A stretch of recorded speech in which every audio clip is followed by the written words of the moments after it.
Hi, everybody, and good evening to everyone.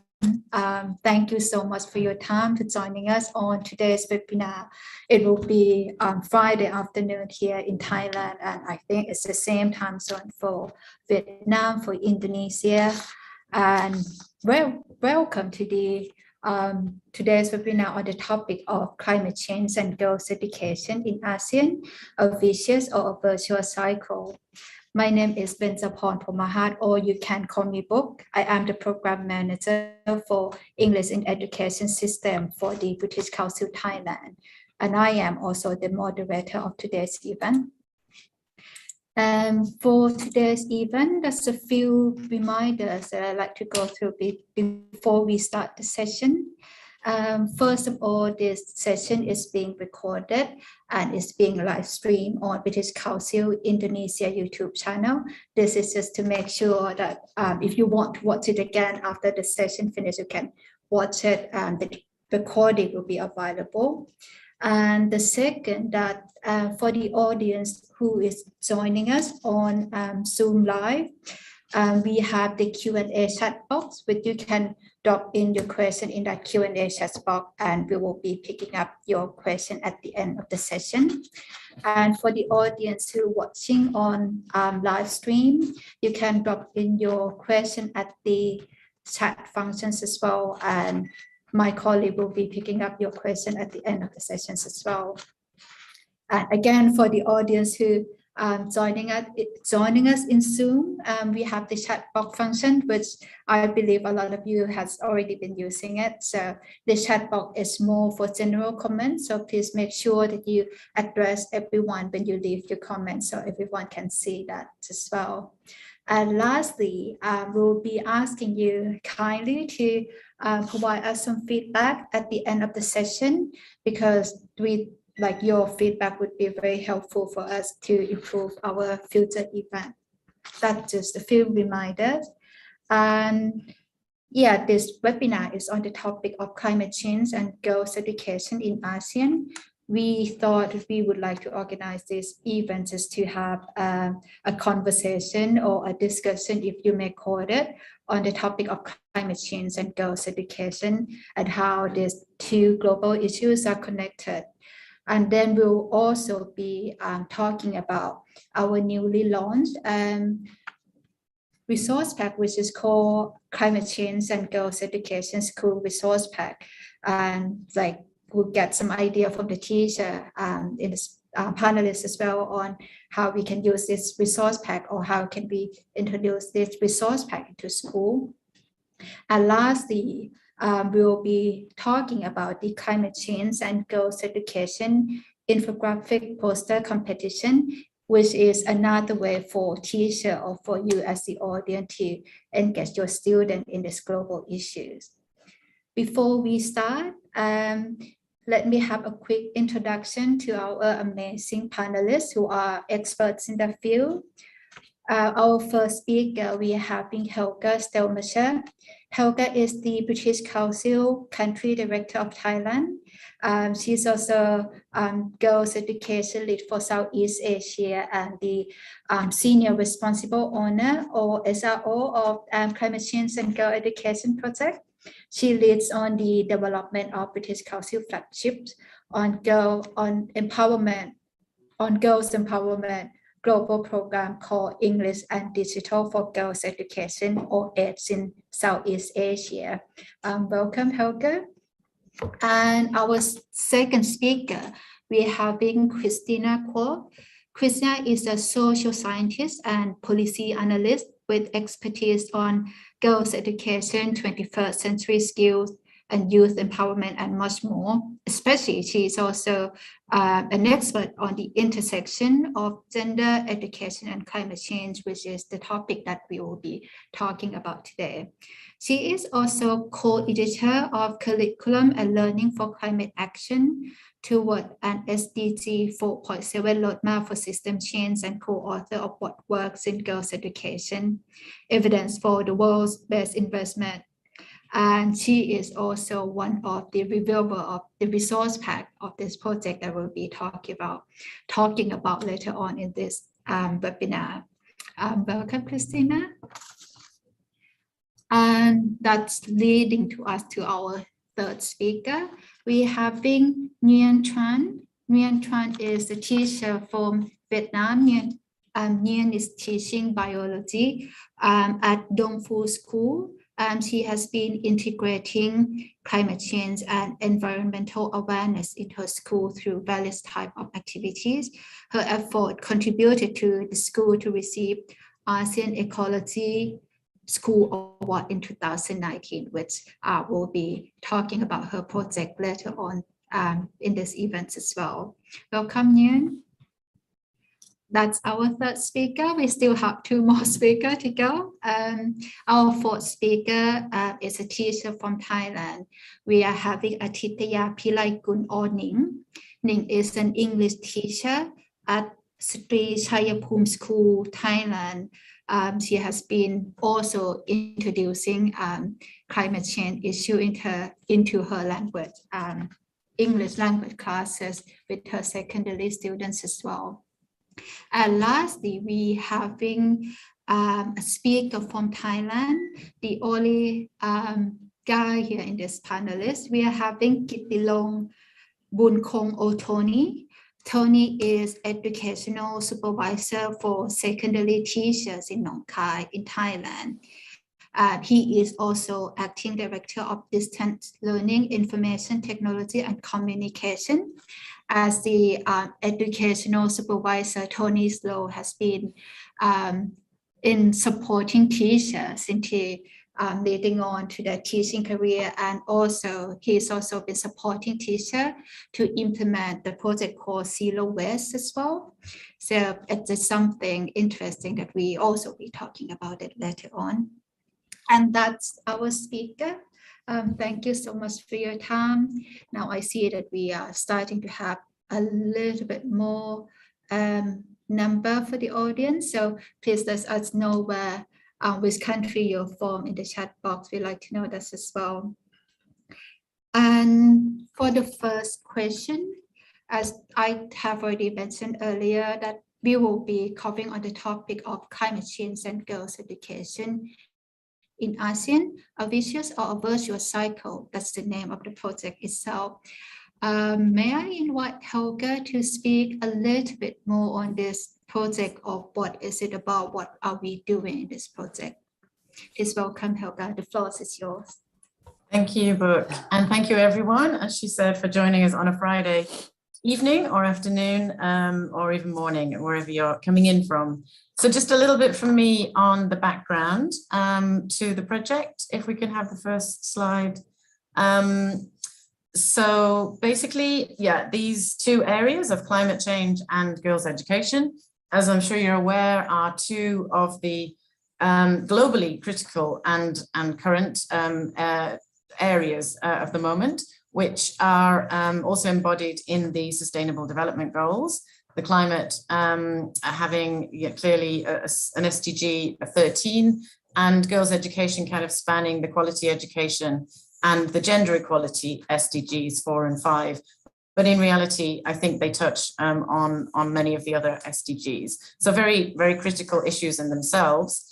And the project, as you saw, is delivered by ourselves at the British Council, and it's supported by the Foreign and Commonwealth Development Office, because these two issues are also key priorities for the UK government. So on climate, you probably were aware that the UK hosted the COP26 climate conference in November last year in sunny Glasgow.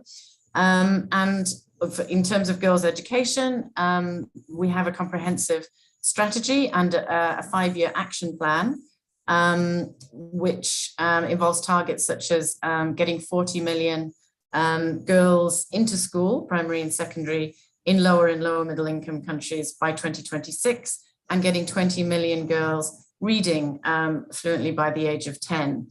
So some key targets around that area. And the documents produced by the FCDO reference addressing climate change as a critical part of achieving those targets and those goals.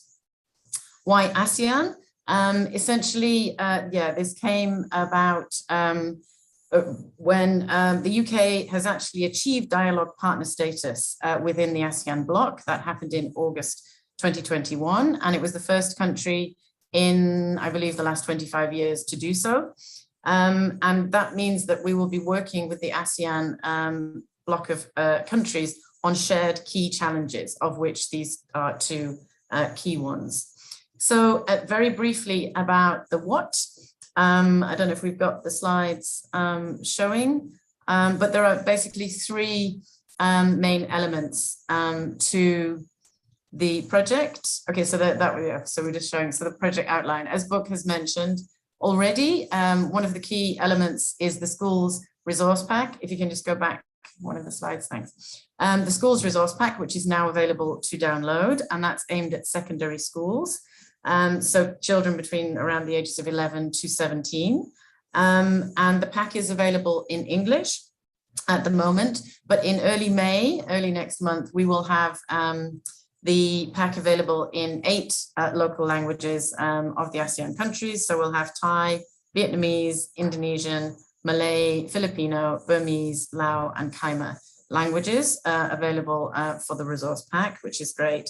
And the resource pack, you'll hear a little bit more about this and very much from the teachers as well as Christina, but we do hope that it can be used flexibly. So you can dip in and out in terms of how much time you spend on it and the modes that you use it in. It can be offline, it can be online, depending on your situations, as well as this can obviously be used in English classrooms, but could equally be used in core subjects, geography, history, social sciences.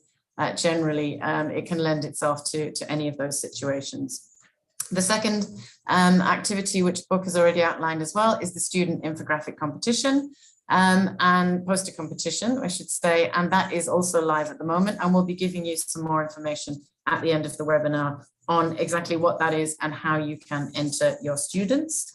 And then the last activity, which will happen in May is going to be to bring the ideas that came through the competition from the students themselves up at a policy dialogue level, where we will have a discussion with potentially academics or policymakers at the ASEAN level. So the whole, the idea around the project was really to raise awareness or strengthen awareness about this intersectionality between those two critical issues, which we felt was lesser known, and the main audience are students at that secondary level, the teachers, the academic institutions they come from, as well as policymakers.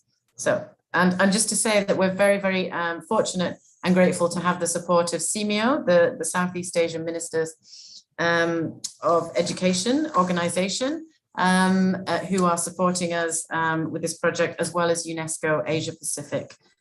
So very grateful to both of those organizations for helping us disseminate, and they will be helping us with the policy dialogue. So thank you, Book, and back to you. Thank you very much, Helga, for the project background. I believe myself that, and as well as from the feedback from people we talked to, that actually they have known about climate change or climate action. They've heard about gender equality or girls' education. But I mean, as you mentioned, like what is this known is about the intersection between these two issues. So that's kind of leading me to the second question, which I'll ask Christina, if that's okay with you. For you as an expert and a strong advocate on climate change education, gender and girls' education, and actually much more, why are we talking about the connection between climate change and girls' education? And can you maybe give us some idea of what the connections between them, why they are important? Welcome, Christina. Thanks so much, Book, and thank you all for having me today. It's my pleasure to be here. So I think we have to really recognize that the climate crisis threatens to undo very hard-won progress in gender equality. Whether it's erratic rainfall, it's typhoons, or it's flooding, extreme heat waves, or other climate-related hazards. These are all, quite indiscriminate in their destruction, but their impacts are felt most acutely by women and girls. We have to ask ourselves why. For starters, traditional gender roles mean that women's daily responsibilities are more dependent on access to natural resources like water, fuel, and food. And as these resources become more scarce because of saltwater intrusion or deforestation, the time poverty that women and girls face is worsened as they must spend more time securing these resources and less time in activities like studying or engaging in income generating activities. Strict and very constraining gender norms mean that girls and women are often excluded from participating in household and community decision making, which means that they're less exposed to life-saving information, resources, and skills. And as a result, in times of sudden onset climate emergencies like extreme cyclones, women actually have lower life expectancy, and in some cases making up to as much as 90% of those killed. And those who survive go on to face heightened risk of gender-based violence, sexual assault, and human trafficking in crowded shelters or in temporary camps. We also know that women and girls make up to 80% of climate migrants, putting them in positions of economic precarity as well. So we have to think about these intersecting inequalities, and unfortunately, they run even more harshly in the context of girls' access to education. A growing body of research shows that in both prolonged and short-term weather-related emergencies, households engage in coping mechanisms that put girls at higher risk of school dropout. So for example, relying on girls to support at home, or even forcing girls into early marriage. And we know that such responses threaten to change the course of girls' futures while perpetuating their marginalization and their vulnerabilities. But what research also tells us is that while the damaging effects of climate change tend to hit girls and women particularly hard, well-educated girls and women can be a very powerful part of the solution. But it's not just any kind of schooling that we want. Feminist climate leaders around the world are demanding gender transformative education for climate justice. And so what is gender transformative for education for climate justice? This means that schools and education institutions and programs not only teach about climate change and its causes, its impacts, and its solutions, but also teaches about the knowledge, the skills, and the attitudes to understand and act upon the underlying social, political, and economic drivers of the climate crisis. So in the context of the ASEAN bloc, this means investing in gender empowering and transformative education for both girls and boys to learn about their rights, including their right to bodily autonomy and their right to quality education. It means developing a broad breadth of green skills to be able to take part in green jobs that will fuel the transition to a more sustainable economy. Excuse me. Without these skills, girls and women will remain at the edges of the green economy, just as they've been at the edges of the brown economy or the fossil fuel driven economy. And it also means that ensuring girls have the opportunity to develop and exercise their leadership skills so that they can engage in climate decision-making that will help to reduce their unique climate risks and climate vulnerabilities. We see from research that when girls and women are better educated and when they're included in decision-making at all levels, their families and communities become more climate resilient and they're better able to adapt to economic and environmental shocks because they're better able to plan for and cope with and rebound from climate crises. And better educated girls create the conditions within our societies for more women to enter into positions of political leadership. And this has been positively associated with lower country climate footprints, stricter climate policies, more protected land and water areas, better environmental outcomes, and much more. So not attending to the linkages between gender education and climate change really means that we miss the human dimensions of the climate crisis. And that means that our solutions will be entirely incomplete. So thanks, book. Yeah, thank you very much. I think that's kind of very clear explanation of the connection between climate change and girls' education, which just doesn't only say for education for girls, but basically education which address equality with all genders. Let me hear from our teacher as experts in that field because they are the front line in education. And well, I think like our third question here will be addressing to our teacher speaker. Whether have you as a teacher experienced your student being impacted by climate change event and maybe because of their gender and they're being affected differently? Or maybe as a teacher, would you like to share with us if you have introduced any activities or project to your student that increase their awareness of taking action on climate change or promoting gender equality, which I have already introduced before, that I think like our teacher panelists have some experience with climate project. If that is okay with you, may I start with Nguyen? Maybe you could share with us a little bit more on the project that you are working on with your student. Yeah, hello everyone. I'm Nguyen from Vietnam. Well, I'm teaching biology in secondary school. And well, you know, my school is located in central Vietnam, where I always encounter with extreme weather like black flood, hurricane every year. So that's why educating about responding climate change and how to protect the environment are very important for my students. And in 2019, my school was awarded the ASEAN Eco School. So that is a great honor for my school. And upon returning home, I want to spread the model of my school. So that's why I create the project for duplicate the Eco School model. And the main purpose of this project is to spread the model of the eco school to other schools in my country. And in this project, we also offer some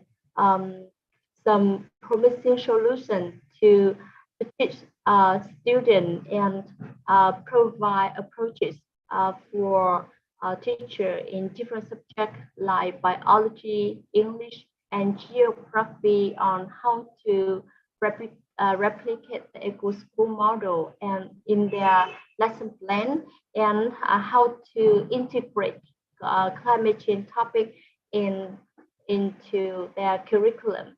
So in this project, as you can see in the picture, this the workshop called Braver Girl. In this workshop, in a lifetime, a woman disposes around 11,000 past sanitary napkins.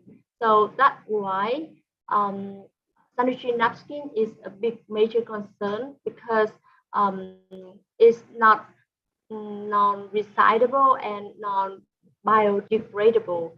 So that's why in this workshop, we encourage female students to reduce sanitary napkin by replacing cloth pads.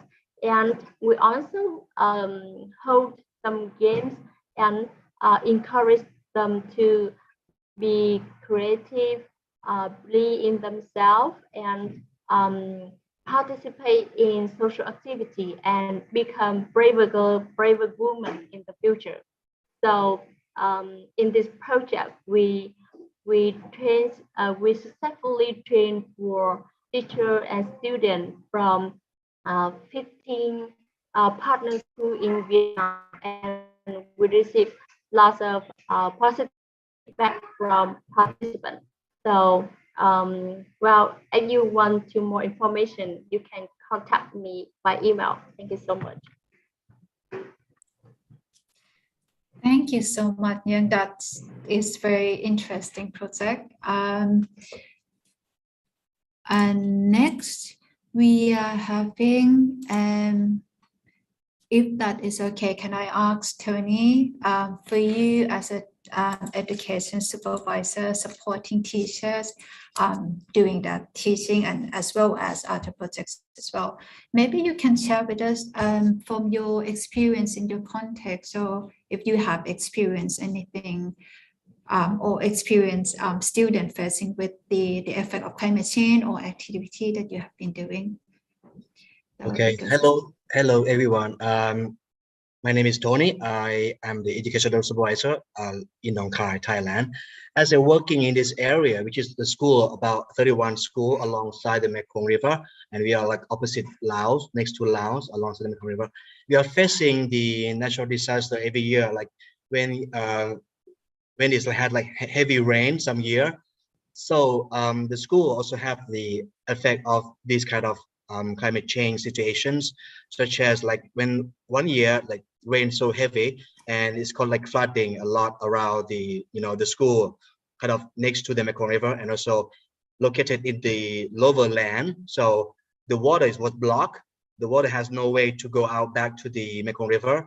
So the situation is that the school, most of them maybe skip the class or skip school. They have to stay home for 2 or 3 days, or maybe more than that, maybe 1 week.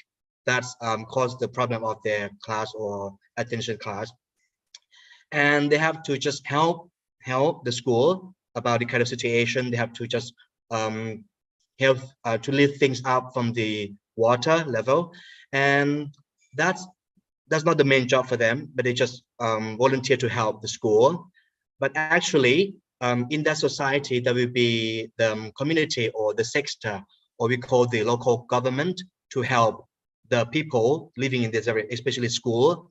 If when they like the first day they face the situation like the flooding come to school, they have the water in the school area, they try to just help out. They try to support the boat, support the thing that can help to carry important things out of that kind of room, maybe like computer room, or they help to like they cut electricity, to protect the electricity charge in that area, and also help the school to prepare everything when the water going down, when the level of water going down, and the school seem to be, become to, have a classroom or start the lesson again or start the schooling again. But the road to school maybe was cut by the water, and also it's still like has water in some area, so they need boat to travel from the main road to into the school, which is located inside the village. This situation seem to be, we can see that many areas like this.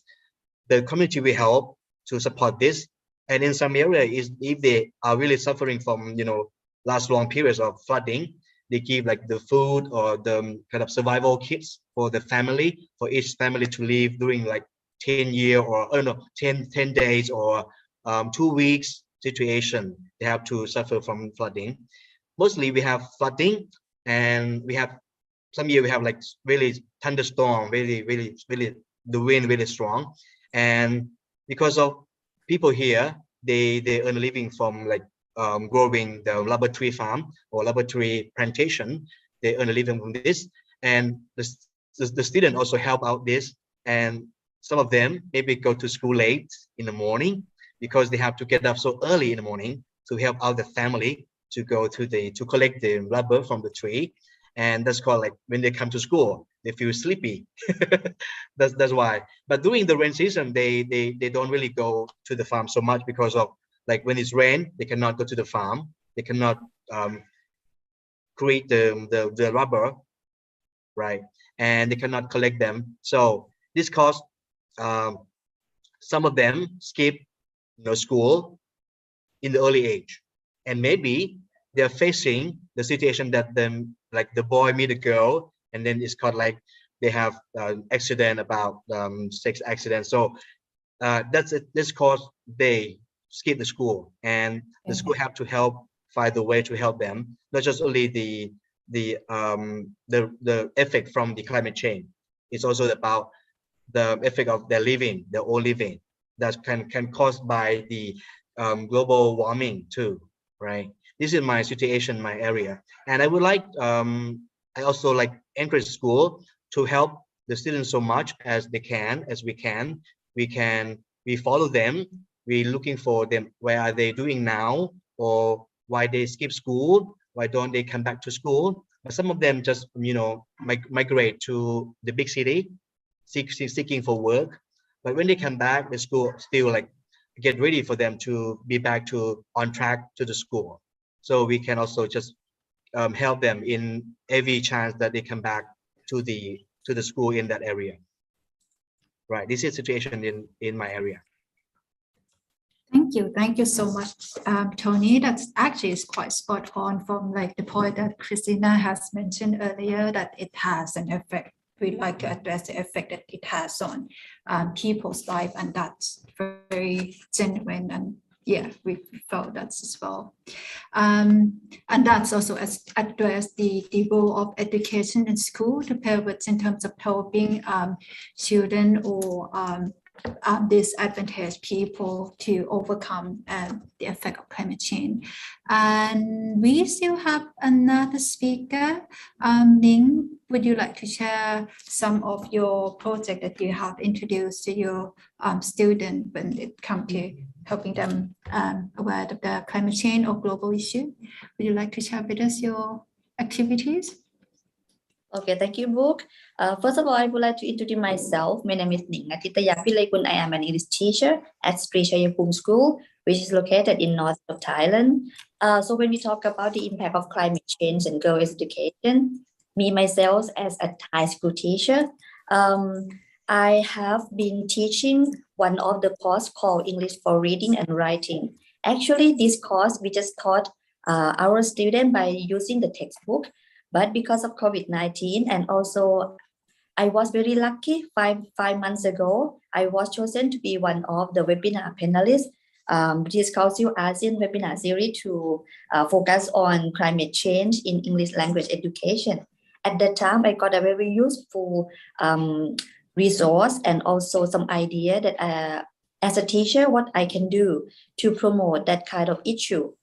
As a global issue into my lesson. So I make a decision to make a new lesson plan, make a new content for my course to be focused on climate change. And my course project is I would like my student to be a climate change maker. So I use that project to pin as the last project that my student will do. I have created my own course and also integrated four core contents for my students. First of all, I put the global warming and my hometown as the first topic for my students because I would like them to realize how climate change affect themselves and also the community. I asked them to do the poster, think about what happened in their village, in their community that's affected by the climate change situation. And then after that, I got a very useful content and also teaching material from United Nations focused on SDG, which is Sustainable Development Goals. And then after that, I also got a very useful teaching resource from UN called Hero for Change. Hero for Change is a comic book that introducing the global goals and also invite the children to become a superhero to take action to end the poverty, inequality, and also the climate change. And the last content that I have put into my course called Philosophy of Sufficiency Economy, which was initiated by His Majesty King Bhumibol Adulyadej. As he said, being a tiger is not important, but the important thing is for us to have a sufficiency economy, which means to have enough to support ourselves. And Thai people took this philosophy to be the guideline of our life, which lead to the real happiness. So after I taught them those four content, so at the end of the course, I asked them to do a poster, which in that poster, sorry, it doesn't show here. No worry. I asked them to make a poster and put the word climate change maker as the topic and show us three different activities, at least three different activities that they have done as they are one of the global citizens, what they have done to help solve this problem. Even though they are not that big organization, they are just only one person in the community, but how can they do that? Especially last year, there was a very big flood in Chayapum, my province. So at that time, everyone in the community, in the village, in the province, they know that how hard their life was when some kind of natural disaster happened. So at that time, it's a very good opportunity for me to put those global issues into my lesson, and they have learned from themselves what they have faced that hard situation at that time. And when they make the poster, I asked them to share that poster online on Facebook, Instagram. At that time, I think it's very good for them to also improve their writing skill. And also when they share those posters, their parents saw that poster, they're proud of their children. And also when someone have seen those posters, they just realize, yes, it's not that far away from us anymore. When we talk about climate change, it's here in our village, it's here in our community, and we can do, even though just some kind of like planting the tree or no plastic bag, but cloth bag, something like that. The small thing that we can do, but 10 people do that together, 100 people do that together, it's become a big thing. So, and also at that time, when we talk about how to integrate those kind of global issues into our lesson, I also think that is a very good opportunity for me to improve my student skill, both collaborative, because they have to work that thing with their parents, with their neighbor, and also they have to create something new, maybe something that they can do together with the villagers and their parents to help solve those kind of problem. I think critical thinkings also take place in the same time. And the feedback from my students, they're very proud of themselves because first they have learned something that not just only they themselves, but in the world at the moment, everyone talk about that. They learn English, they know the situation of the world, and also they share what they have done. They feel proud of themselves that even though they are not the big organization, but yeah, they are start doing something to help our world. And my school is the girls' school. I have to mention that there are 3,000 students, but only 200 boys among 3,100 girls. So when we talk about the activity we have done in our school, some of the activity, their parents think, wow, maybe we need some help from the boys, not just only the girl can do that. And in the future, maybe we can talk about that and raise awareness. Both boys and girls help together to do something as a global citizens. That's it what I have done last semester. That's very inspiring, and it's very refreshing to hear. I think like if anyone hear it, it's inspiring, empowering for you as an individual person, not just as a student themselves, but like for us as well, that we can do something. Doesn't have to be starting big to something. Started small that we can do. Thank you so much, Ning, for sharing the activities and ideas. And next question, because we kind of have been addressing a lot in terms of like how school and teacher can integrate the issue of climate change or climate change education and gender education into the classroom.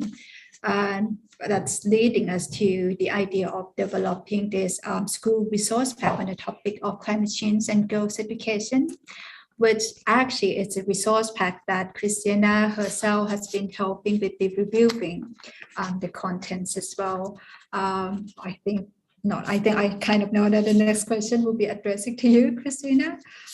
Maybe if you would like to share with us and the audience of like how teachers and students can be benefited from using the resource pack, or just like like what they highlight there. Yeah, no, I think so. I am just thrilled to hear the examples that our teachers have mentioned, because I think it dovetails really well with the resource pack. And if I can speak maybe to two things that I found most compelling and relevant for the classroom. The first one would be the resource pack's attention to climate justice.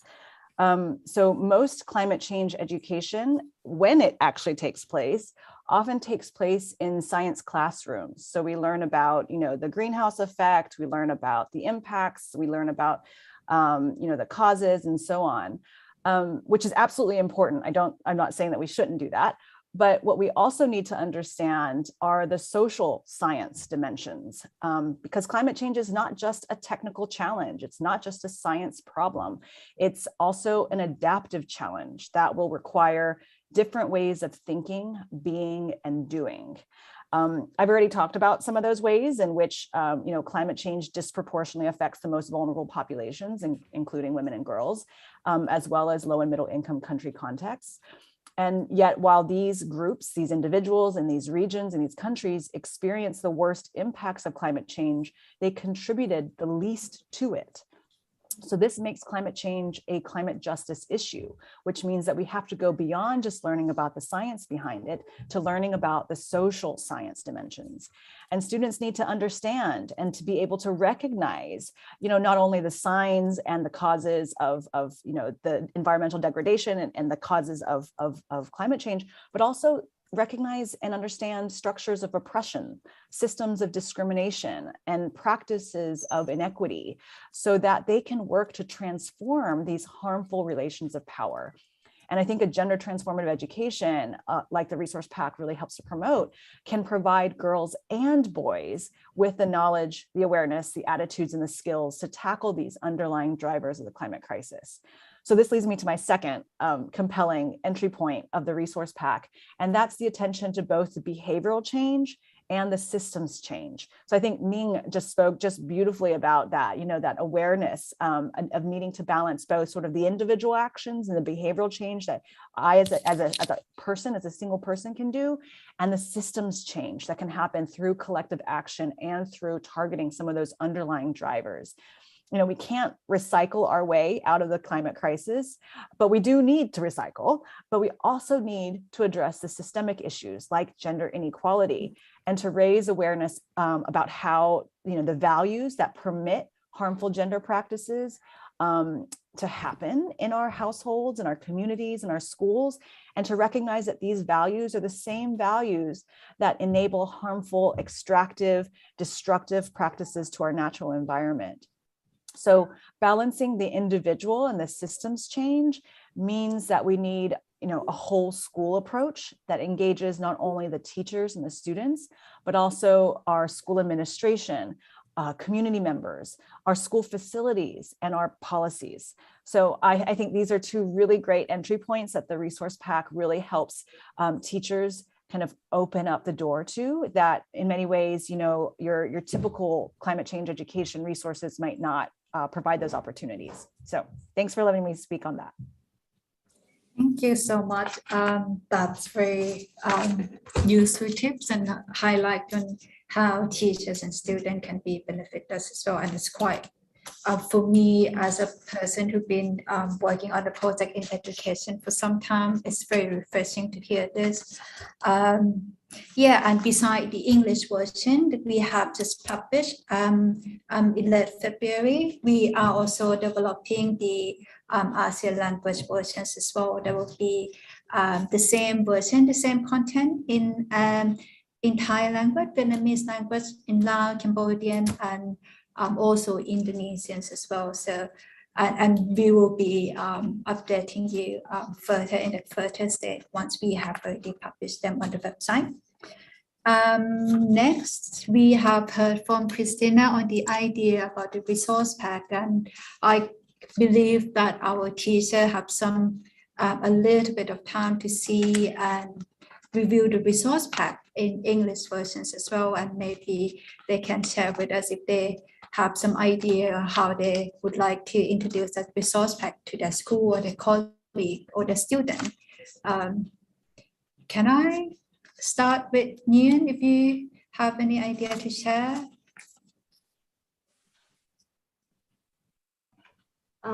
Well, I have read the resource pack and I thought that it is really amazing and meaningful resource pack for us teacher, especially biology teacher, because we usually teach biology and environment is one of major topics in our curriculum. I don't know in other countries, but in Vietnam, we usually teach biology from 6 to 12 grades.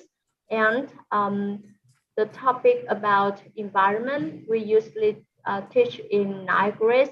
And it's really helpful because in this resource pack, there are different topics and the content is very clear, meaningful, and helpful for not only biology teacher. And I think English teacher can use the resource pack because in some topic in the English, there are lots of content that relevant to the environment topic. So I think teachers can use resource pack as references to their daily teaching. So I really love these resources. Thank you, Nguyen. And that's an idea from the biology teacher. I think it might be good that we hear some idea from our English teachers as well. Is that okay, Ning, if I can direct this question to you as a second speaker on this question? Oh, okay, so as an English teacher, just what I just mentioned, I have already put some kind of climate change content into my lesson already, but not really focus on gender equality, But because of this resource pack, I think it's going to be a very good opportunity for me to put some more information that involve with SDG that I have already introduced to my student. And for gender equality resource pack, it is one of the goal of SDG. And I think I'm going to continue doing my project, be the climate change maker, and also integrated some kind of gender inequality into my lesson, because my lesson, as I said, reading and writing. So I just put this kind of content into the reading activity. They learn some vocabulary, they learn some global issue, and also in the same time, we also raise awareness to my students, focus on those issues: global warming, climate change, gender inequality. And yeah, I'm going to come back to show you how my students reflect themselves, or maybe doing something that involve with those issues, both climate change and also gender equality. And thank you so much for British Council that you are going to translate those resource pack into many different languages. Thank you, Ning. What about you, Tony, as an educational supervisor? Maybe I'm not really sure if you have as part of the job, you're supporting teachers from other subjects as well, or just English and right. Yes, I just also support many teachers, teaching many subjects.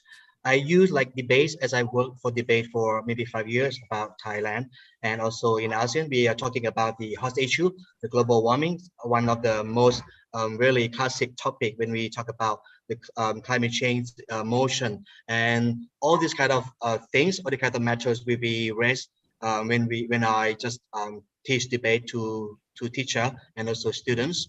And I would like to raise awareness that the teacher have to put this message back to the classroom and try to do some activity that really helps students to think and to aware about the climate change in the school itself. And also the curriculum have to be like linked with the government policy or Ministry of Education policy, such as now in Thailand we have like the policy about zero waste project, which is many schools in Thailand would have to run this and also promote zero waste. That means we don't need the waste in school. We try to have students to run this kind of project to raise awareness about to use recycled product, to separate or to categorize the bottles, the plastic bag in school, so that they can also sell them and then get the money back in return, so that this project can also run until it's kind of like can be the habits of the students at school. So I would like to mention this because in my area also help out this project a lot, and I would like to emphasize this. Many school when we come to school, okay, the school is really clean, no bottle, no garbage around. So that means the students they are intentionally care for the climate change. They care for the school. They have to be disciplined. Not just the teacher command to do this or the director to do this, but they just do it they know that they have to keep the school clean and also keep the world clean and to be the better world for them. Yes. Thank you so much, Tony. I believe a lot of teachers here will find it very useful. I think I'm a bit conscious of the time we have. I'm afraid that we might have to go a little bit over time, but I'll try to keep it not too long. Is that okay with you? That's from what we have covered so far, is like how education has a very important role in climate change education and gender equality. And we have mentioned the role of the teachers and what they can do in the classroom.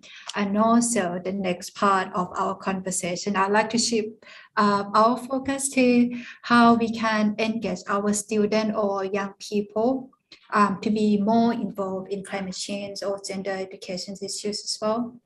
And that's also leading us to another question that another idea that we have also introduced activity called Climate Change and Girls Education infographic poster competition that we are inviting young students from the age of 14 until 17 to submit an infographic poster explaining the version of understanding of how these two issues are connected.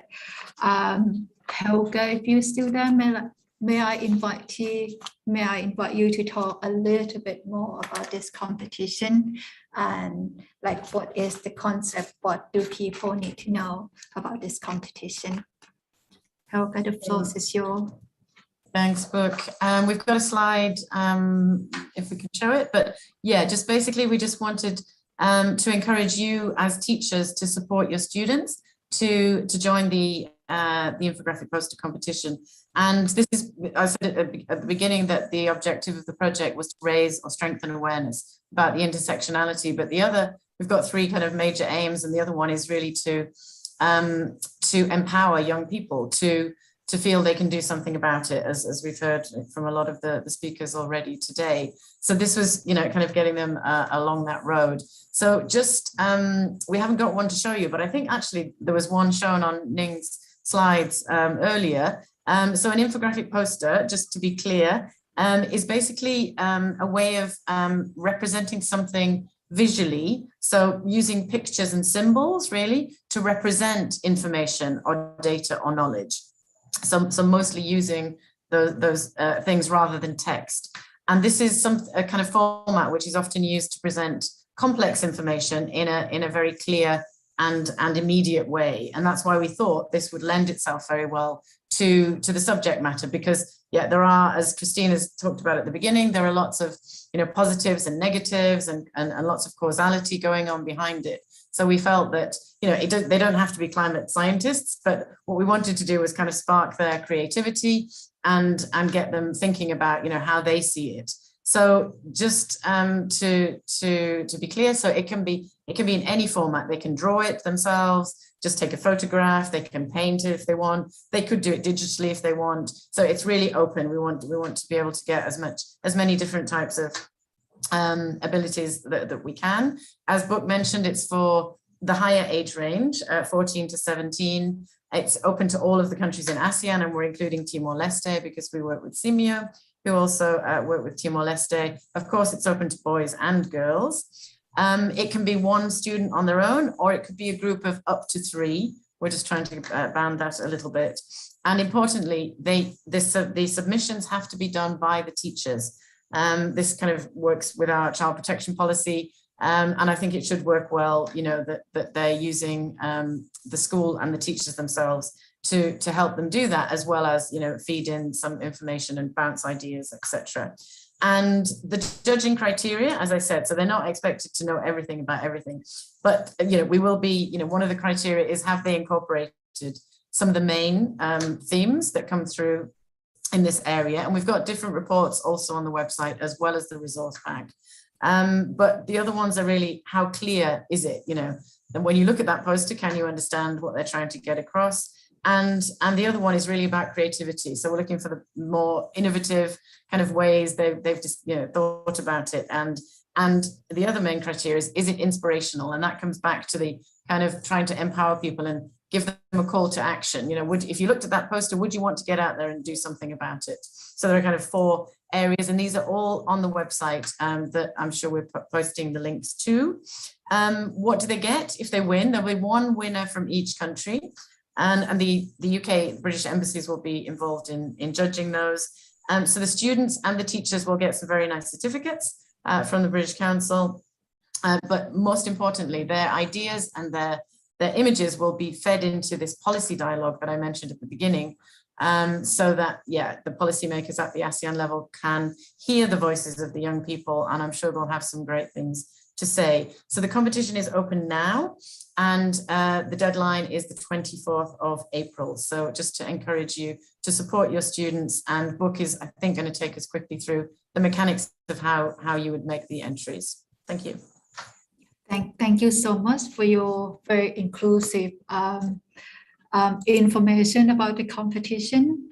I'd like to share, just take a couple minutes just to share you the website. How can I share my screen? Okay. Let me know if you can't see my screen. What I am sharing with you now is the competition page, which involve all the competition information. We also including some information for your ideas on how these two issues are connected, as well as additional resources if you would like to study on this topic a bit more. And we have all the information that Helga has already mentioned, including tips for you, for the student to when they are creating the posters as well, and as well as judging criteria. What are the prices? And also, like, this area is where you click when you would like to submit a poster entry. So just to make sure that before you submit a poster entry on behalf of your student, you take a bit of time to read and understand the terms of and condition and privacy notice. With you can download the terms and condition here in the competition rules, just for you to take a bit of time to read it. And the second part is to make sure that you have the signed parent or guardian consent form from students, parents. With the consent form can be downloaded from the link down below as well.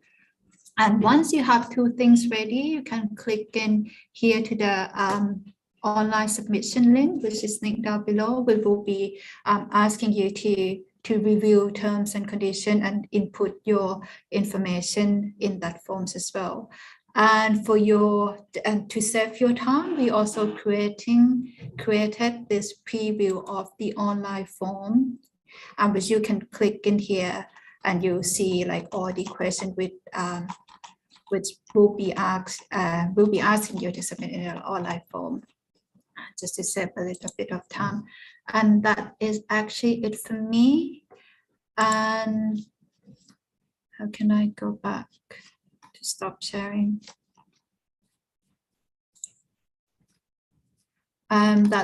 Okay. No, sorry. Yeah, I'm back to my normal self. And thank you so much. I think we might be able to take a few more questions from the audience, if that's okay. Check. Okay. Yeah, I've just got a notification from my colleague. That's no time. Time is up. So yeah, thank you so much for your time attending this webinar. And so as I mentioned before, that we are recording this session, so the recording will be available on the British Council Indonesia YouTube channel, and it will also be uploading on the British Council YouTube channel in Southeast Asia country like Thailand, Indonesia, and Vietnam as well. So if you're from those countries, you can find the recording afterward. And thank you so much for your time, and thank you our speaker for very inspiring, refreshing content and insight information on these areas as well. Thank you and have a nice evening, everyone.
Hello.